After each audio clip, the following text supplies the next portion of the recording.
प्रदेश का बहराइच जिला बीते कुछ महीने से जमकर चर्चा में बना हुआ है। पहले भेड़िए के आतंक ने सबको डरा कर रखा था। भेड़ियों के आतंक से थोड़ी निजात मिली तो एक ऐसा वाकया हो गया जिसकी वजह से पूरा बहराइच छावनी में तब्दील हो गया। जिले के कुछ इलाकों में इंटरनेट बंद कर दिया गया। लोग घर से निकलने में डरने लगे। पूरे जिले में पीएसी ने डेरा डाल दिया। दो गांवों की लड़ाई की गूंज समूचे भारत में सुनाई पड़ी।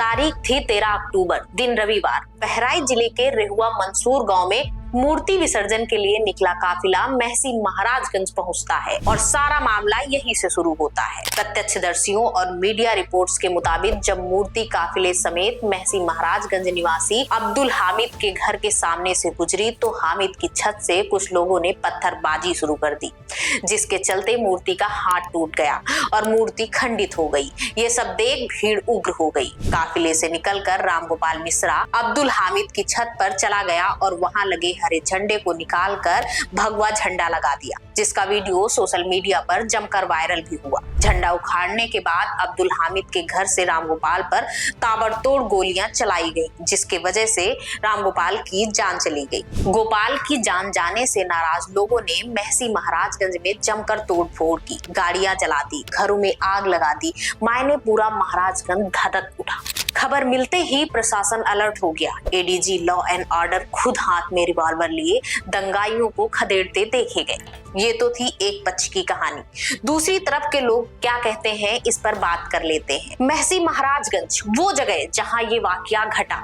जब वहां के लोगों से बात की गई तो उनका कहना था कि मूर्ति विसर्जन के लिए निकला काफिला जब मस्जिद के सामने पहुंचा तो वहां इस्लाम विरोधी और भड़काऊ गाने बजाए गए, जिसकी वजह से लोग भड़क गए और कहासुनी हो गई। अब्दुल हामिद के घर के सामने काफिला पहुंचने के बाद बात ज्यादा बढ़ गई और हामिद के बेटे मोहम्मद सरफराज ने ऐसे गाने ना चलाने के लिए कहा, पर भीड़ से निकल गोपाल ने छत पर चढ़ झंडा फहरा दिया। दोनों पक्षों से अपनी अपनी दलीलें दी जा रही हैं। मामले में पुलिस ने अब तक 50 से ज्यादा गिरफ्तारियां की हैं और करीब 10 लोग अभी भी हिरासत में हैं।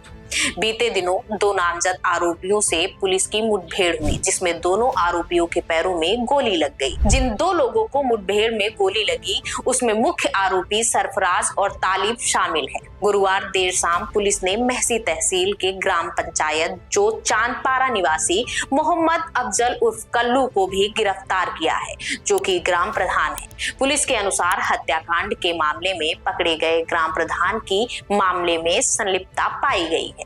सूत्रों के अनुसार प्रधान ने हत्यारोपियों को घर में संरक्षण दे रखा था। 16 अक्टूबर को लापरवाही करने के लिए महसी के सीओ रुपेंद्र गोंड को भी निलंबित कर दिया गया। साथ ही तहसीलदार रविकांत त्रिवेदी को हटा दिया गया। दोनों पक्ष अपनी अपनी बात रख रहे हैं, पर पल भर में किसी की जान ले लेना और उसे धर्म युद्ध का नाम देना कहीं से जायज नहीं ठहराया जा सकता। रामगोपाल की मौत के बाद कई थ्योरी बाहर निकल के आई। किसी ने कहा उसे करंट लगाया गया, नाखून नोचे गए, पर पुलिस ने इस सारी चीजों को सिरे से नकार दिया और सफाई देते हुए कहा कि गोपाल की मौत सिर्फ गोली लगने से हुई है। अब सवाल ये उठता है कि इस दहकती आग में कौन है जो अपनी रोटियां सेकना चाहता है?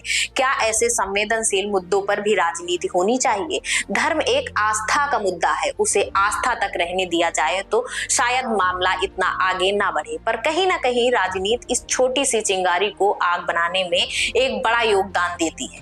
बाकी आप सब समझदार हैं, देश में क्या होता है क्या नहीं सब पर नजर रखते हैं और ये होना भी चाहिए, पर शायद धर्म से पहले मानवता को तरजीह देना हमें सीखना पड़ेगा, वरना कब हम धर्म युद्ध के नाम पर देश को अखाड़ा बना देंगे पता ही नहीं चलेगा।